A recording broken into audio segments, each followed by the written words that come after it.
kung ako ang advisor ditong si Hani Lacuna, ay a-advise ako siya na huwag siya mag-lipstick. Ang kapal, pulang-pula.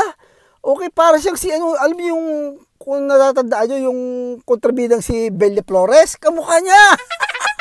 Sino ito kamukha ni Hani Lacuna? Tsaka ano, it's not gonna make sense kasi, di ba, may mga magagandang babae sa pelikula, di ba? And then, kung ibibigay na role sa kanya, ay kontrabida. So, para maging kontrabida, ay magaganda babae, paitimin yung kwan, yung uso, yung pakakapalin, yung talagang mukhang, talaga yung buntangera. Ay, naku, hindi ko naman na, bakit kailangan pasabain pa? Oo. Tapos babanggit siya kay Isko na, hindi daw siya puro papogi lang, ganun siya, talagang inaatake niya si Isko. So, from the past, meron tayong mga leader na bastos na ipangit pa. Yung ba ang gusto ninyo? Yeah? Oh, kaganda nitong may itsura si Isko Moreno, may i-represent. Oh, at kumakain ng pagpag at mahal niya yung mga mahihirap, hindi legit 'yun.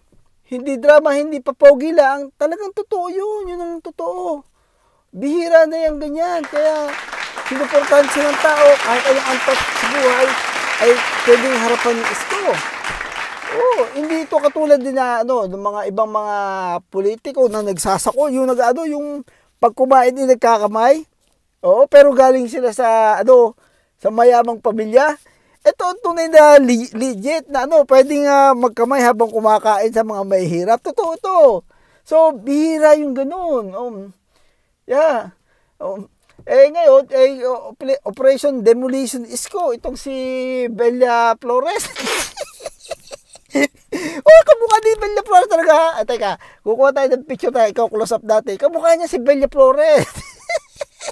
Teka, yung mga bata na nanonood nito, i-google ninyo si Bella Flores. Kamukha dito si Hani Lacuna, okay? So, si Karen Davila na nagtatanong kay Isko. Parang nakita ko, medyo, siyempre, wala doon si Isko para i-depend yung sarili niya. So, hindi ko masasabing bias si Karen Davila.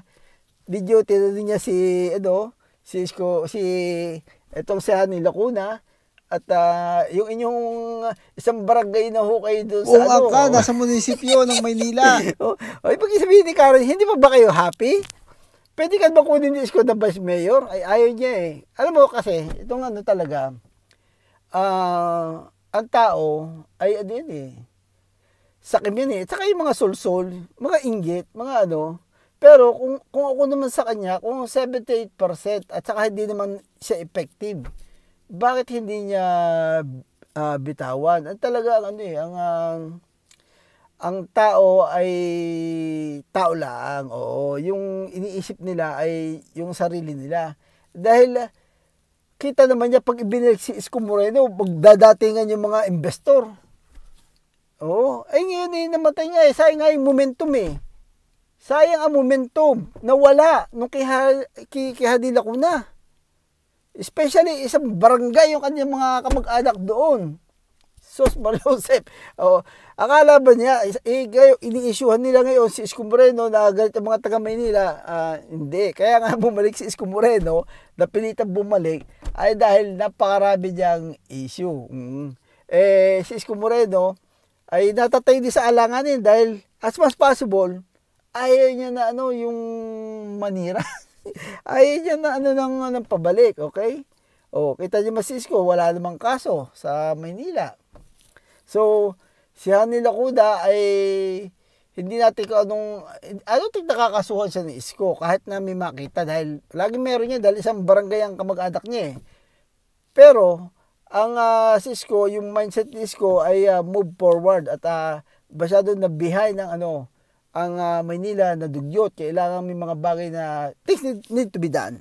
Yun ang ni Isko. Yun ang insight natin kay Isko Ayaw ni Isko talaga na kahit pa si Hani Lacuna, dati si Hani Lacuna, hindi siya nalabas sa media. Ngayon lang siya naglalabas pa, nang-aatake kay Isko Moreno. Pero yung social media ay napaka-importante noon nung araw. Kasi hindi siya makapag-social media dahil walang ipagmamalaki. Hindi umuusod eh. Sus Mariosep, wala. Wala ka nga ipapakita. At baka may mga maungkat pa.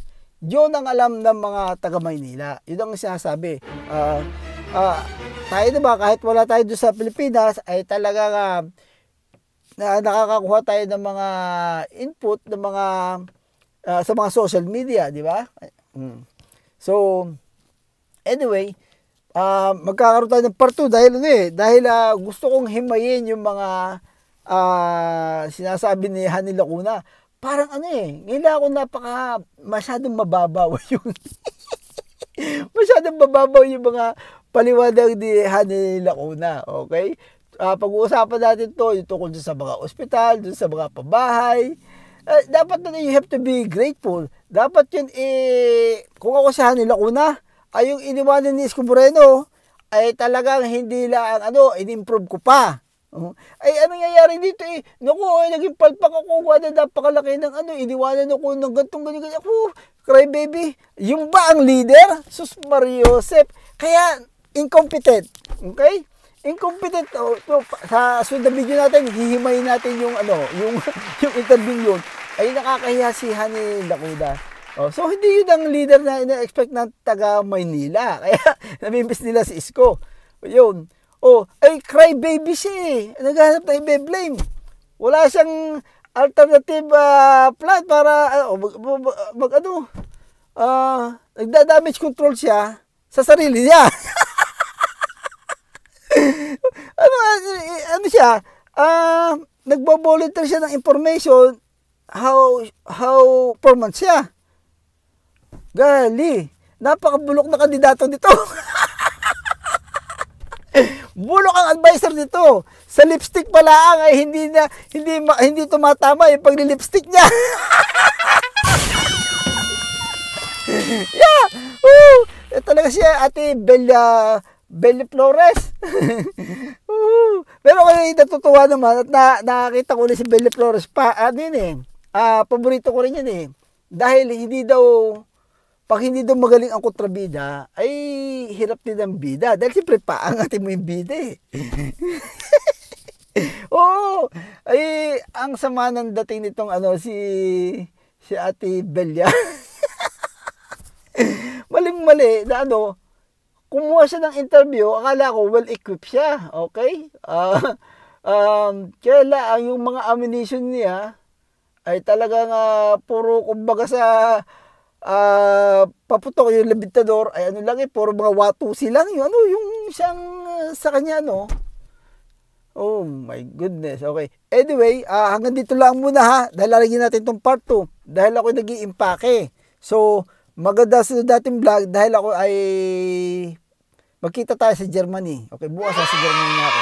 Doon tayo mag-vlog, okay? Maganda to. So, ang mga isko niya na ipapasyal natin, okay? So, salamat po sa mga nag-subscribe at saka mga nagsusubscribe pa.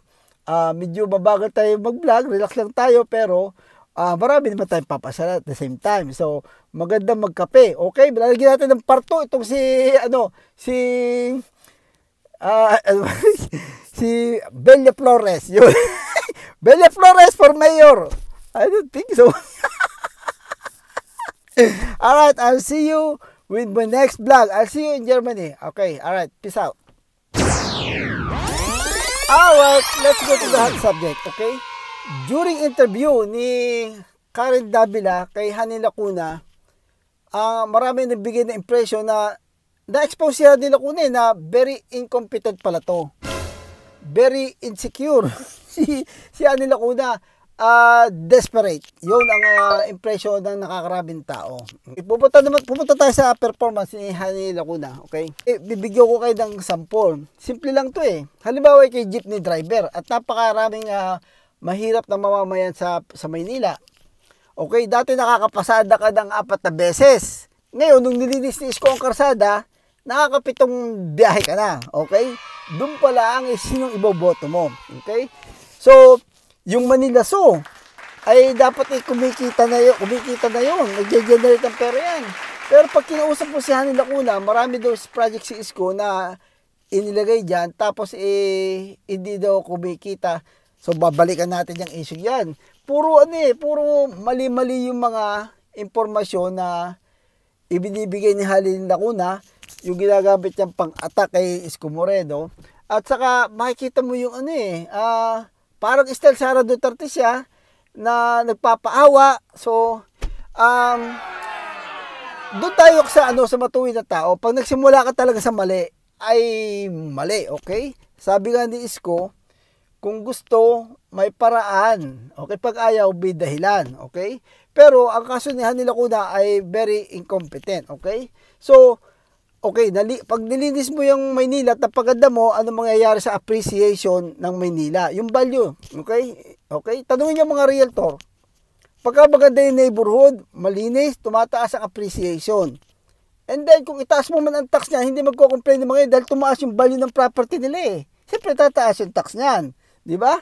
So, dapat Isko, open the door for progress. Yung meron ng momentum. Ang dami mga pumupunta kay Isko na nag-i-invest. So, naudot yun dahil si Hanil Lacuna, kay Hanil Lacuna. Okay? So, yung mga, wala siyang pagkakaiba doon sa mga sa mga, yung nasusukol, na ibine-blame ang failure niya sa iba. Hindi mo makikita talaga eh. At talaga, di ba, parang yung mga matatalino, okay, sorry, at I'll take the responsibility. Sa Hanil Lacuna, hindi. Alam mo talaga na Karen Davila na nagtatanong sa kanya, bakit isang barangay ang kamag-anak mo sa munisipyo? Pamula sa asawa mo. Oh. At, pero siya lang ang nagbabato ng putik kay Isko Moreno. Okay? Ang babaw naman ng dahilan niya na nangako ka, nagsabi ka na na hindi ka tatakbo, bago tatakbo ka, and then magagalit ka na, ganyan. At sinisiraan na si Isko Moreno. Pero, is that gonna make sense? Kasama ka sa kampanya, naniniwala ka sa programa. Pareho silang architect ng paano patatakbuhin ang Maynila. So, at ngayon, pag may mga shortcoming siya, i-blame kay Isko Moreno. So, anyway, andito tayo para buksan ang isipan ng mga taga-Maynila. Okay? Anyway, pero alam ko naman, bukas na ang isipan ng mga taga-Maynila at hindi naman nila basta mabobola ang taga-Maynila. Okay? Kung sino may resibo, yun. Okay? So, si Hanil Lacuna talaga na-stuck siya dahil di niya alam ang gagawin. Yun ang problema. Sayang eh. Ang ganda nung sinimulan ni Isko. Tapos walang nangyari. Okay? Para bagang nag-abroad ka. O meron kang asawa, iniwanan mo ng pondo, itong diskarte, pagpatuloy mo yung ating negosyo, ganyan. Pagbalik, akala mo lumago yung negosyo, hindi pala.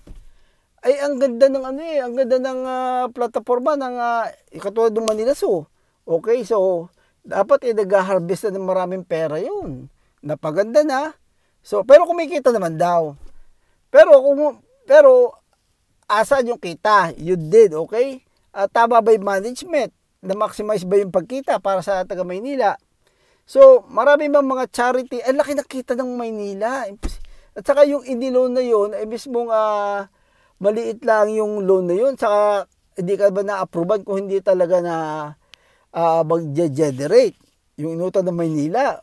So, at lahat ng business, hindi gaganda ang credit mo kung wala kang kung wala kang credit. So, hindi ko alam kung ang desperate talaga, okay? Kailangan talaga siraan niya si Isko. That's the only way na at si Isko naman very confident lang dahil meron na siya mga itinanim eh. Okay? Hindi niya kailangan mambribe, kung ano-ano. At mahina daw siya sa social media. Yun ang sinasabi niya kay Karen Davila. Yung parang si Isko, nalamang si Isko dahil sa social media. Pero ito siyang lumalabas at nagtatatahol ng ganyan kay Isko Moreno. Anyway, lalagyan natin ito ng part 2. Ito yung video ni Karen Davila. Kung ipe-play natin at ihimayin natin, ay naku po, ay talagang parang is that gonna make sense? Lahat ng mga pinagsasabi niya doon, okay? At naipaliwanag niya pero wala siyang naipaliwanag niya na puro defense at atake kay Isko Moreno, pero wala siyang sinasabi na nagawa niya. Ang tanging nagawa daw niya ay nagbibigay siya ng ayuda. Bibigay ka ng ayuda. Gumawa ka ng mga paraan para magkatrabaho ang mga tao. Okay? Para gumanda ang hanap buhay, maging maalwan ang pamumuhay ng mga taga Maynila. Yung katulad noon, yung nilinis sa Maynila para nagpo-flow ang mga tao sa karsada, hindi na di-delay. Yun ang pinaka basic noon at yun yung domino effect yun sa mga tao na makikinabang. Okay? Yung malinis sa Maynila, lahat ng mga tao ay yung mga may property doon ay gaganda, mamahal yung kanilang mga property. Yung walang masama doon sa ginawa ni Isko na he aim high. At marami nakikinabang. Oo, yung mga hindi nila maitatago talaga na maraming mga squatter doon. I-ignore na lang. Si Isko, hindi in-ignore ni Isko yun. Kahit pa paano gagawa ni Isko ng paraan yun. At yun ang ginagawa ni Isko. At meron siyang may roadmap si Isko na papunta ko doon para paano tulungan. Hindi tutulungan lang bibigyan ng ayuda. Okay, ito, boto mo ka, ito, ayuda. Hindi ganoon ang diskarte ni Isko. Long term, ay siya nila kuna ay talagang para ba nagke-claim sila ng yung parang kamag-anak incorporated na dahil puro ang kanila na doon sa munisipyo Parang, apakaladay kailangan i-inherit yon, parang entitled sila na i-inherit yung pwesto sa gobyerno. Si Isko Moreno, walang kamag-anak yan sa gobyerno. At ayun talagang galing sa mahirap mag-aral. Okay, para marating niya yung gusto. On top of it, ay talagang hindi nasabi niya na kumakain siya ng ganyan. So si Isko Moreno ang totoo na nakaka-relate sa mga mahihirap. I don't think yung mga mahihirap ay ibobote itong si Ani Lacuna. Okay, Silver Spoon to versus kumakain ng Okay, kaya 78% yung Isko Moreno So anyway, meron din mga alam mo na, lagi may mga inggit yan At saka may mga nabibili. So yung mga ganung porsyento lang siguro makukuha ni Ani Lacuna. Pero yung mga tao na bukas ang isip at naniniwala sa sa resibo. Ang lawyer is all about paper trail, di ba? Ang mga lawyer, dahil yun lang naman ang mga husgado, it's all about paper trail.